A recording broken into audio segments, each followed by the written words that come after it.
A year ago, I sold most of what I owned, put what little I had left at my brother's house, and started traveling. Over the last 12 months, I visited 7 cities on 3 continents, which is crazy to say out loud. I didn't really have a plan when I started out. I said at the beginning that I was looking for a place to live, which was true, and that I wanted to keep working on this YouTube channel, which was also true. But I realized looking back that I mostly wanted to hide, to get away from everything and find out who I was now that I was unexpectedly single and on the other side of 40. I'd always felt tied down when I stayed somewhere for too long, but now I didn't have anywhere I needed to be, and I could finally see what it'd be like to travel full time, to be completely free and spontaneous and, well, me. Whoever that was. To be clear, I wasn't just sipping coffee and wandering down adorable cobblestone streets all year, although I did drink so much good coffee and got lost on some enchanting streets. I'm incredibly fortunate to have a remote job, which means in addition to all the coffee and cute streets I got to explore, I was working from home all year, just sometimes my home had a castle outside the window. Throughout this year, whenever I'd meet someone new or tell an old friend what I was up to, that I was traveling full-time and living in different cities, they'd react one of 2 ways, either by instantly saying, "I want to do that," or just as quickly saying, "I could never do that." I wanted to make this video for both those groups. For anyone who wants to travel more or might even be considering traveling full-time, I have some things I've learned that might help you in your journey.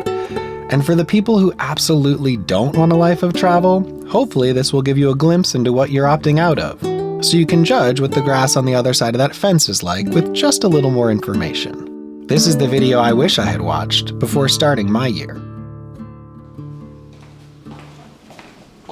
Oh, hi. So it is my first free weekend in Buenos Aires. It is my first day here.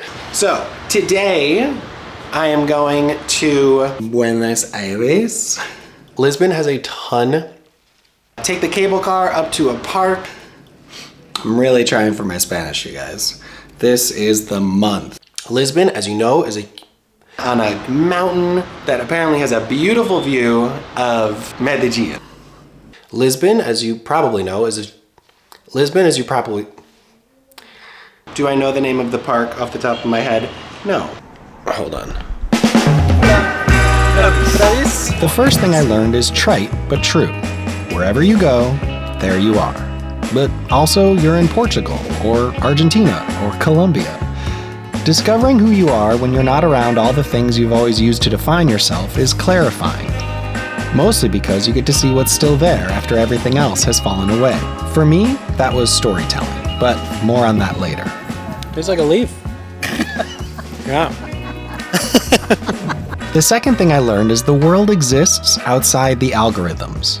This is why I travel. If I had believed what my screens were telling me, I would have been too scared to go anywhere, because there's always some horror story about some awful thing happening one click away. But if I never left, then I would have missed getting to plant a coffee tree in Medellin, or seeing a couple dance tango on a bridge in Buenos Aires, or gazing up at a sloth dangling from a tree in San Jose. Fear thrives in the absence of connection. Our technology has made it possible for everyone, everywhere to be connected, but it's up to us to actually connect. And we can't do that from behind our screens. We just can't.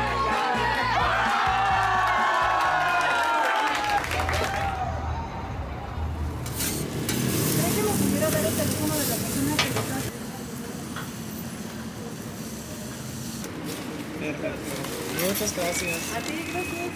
Hasta luego. Bye.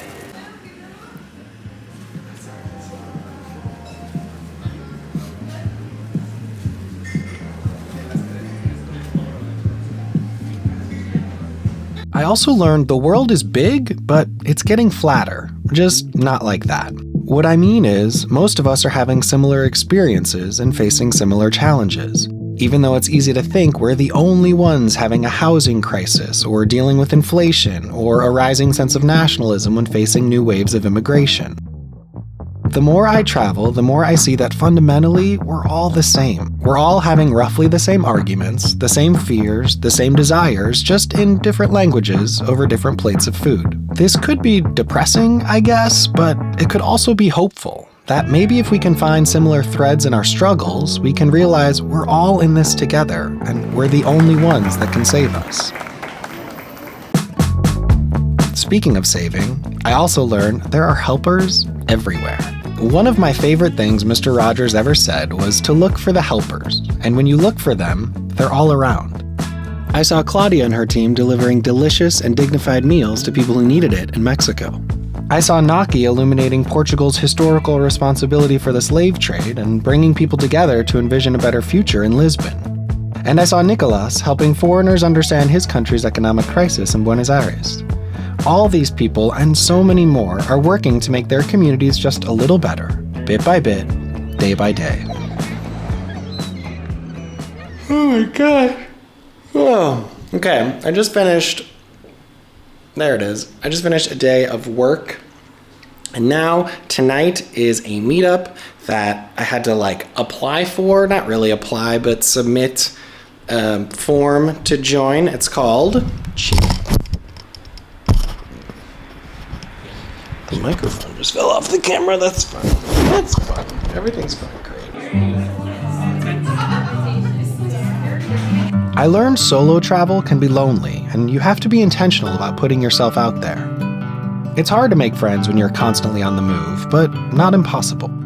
I met some incredible people in each of the places I went, and my life is fuller because I know them. But you have to go to events or join WhatsApp groups or find meetups, and then you have to be brave enough to introduce yourself to strangers in bars and bookstores and coffee shops. You will be lonely though, and that's okay. This year, I learned there's a difference between being lonely and being alone. Eventually, I got comfortable eating by myself or going to a museum by myself or doing really anything by myself. Because for the first time in a long time, I was actually having fun getting to know myself. And when I did find good people to spend time with, it made me appreciate them that much more.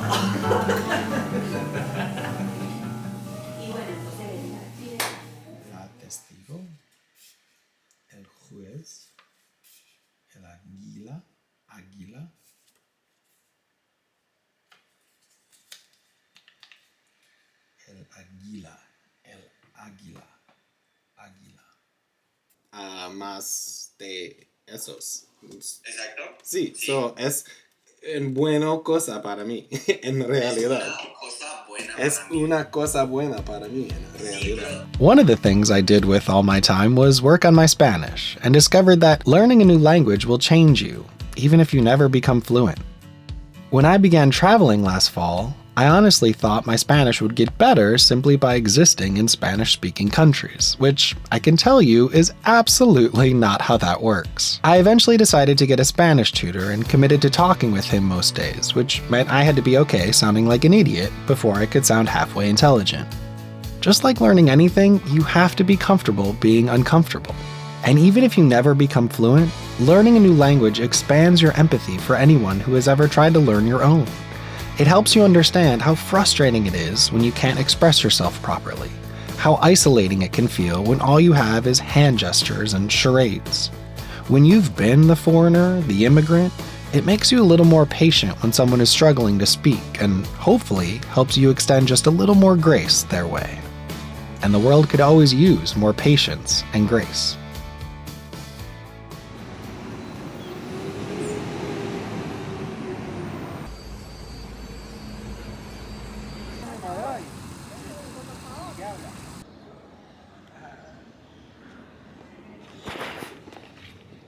Got very confused. I just got very confused because Google told me to turn right. I was like, where? And then I found the smallest alleyway.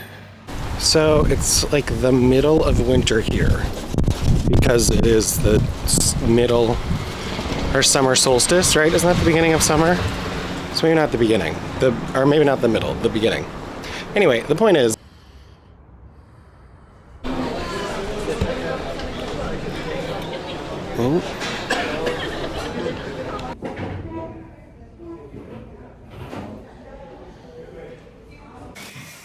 Alright, that didn't work out at all.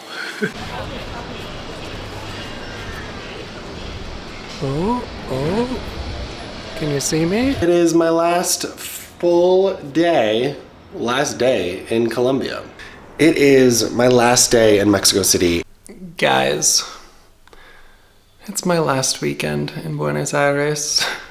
I said that this year was going to be a year of traveling and seeing where I wanted to land. I kind of thought maybe that would mean I'd get to a place and be like, this is where I want to be forever. And maybe it isn't that. Maybe this is where I want to be for now. That's a thought I just had in this moment while filming this. This is why making videos is a good thing. All right, well, we don't have to come to any conclusion right now. Right now, we need to get some food. The last thing I learned this year was about YouTube and making videos on here. There were times when I thought maybe I'd be done. Maybe I could just live my life without carrying a camera around and trying to film everything. But then a total stranger would come up to me on the street or in a cafe to say they've watched one of my videos, that it showed them something they hadn't noticed or helped motivate them to get out and see the world. That makes my soul sing. I don't know how I got so lucky with my little corner of the internet, but thank you all for watching and sharing and saying hi if you saw me out and about. You honestly don't know how much that meant to me. So what was my biggest takeaway after a year of full-time travel? That freedom isn't about not having roots. It's about knowing you can grow anywhere. A year ago, I set out thinking I'd find answers, but what I found were more questions. Questions about what I want, who I want to be, and how I want to show up in the world. And I'm okay with that. Because if I've learned anything, it's that the best stories don't start with answers. They start with questions. So, here's to the next chapter. I'm not sure what it's going to look like yet, but I do know this. Wherever I go, I'll keep telling stories. And I hope you'll keep coming along for the ride.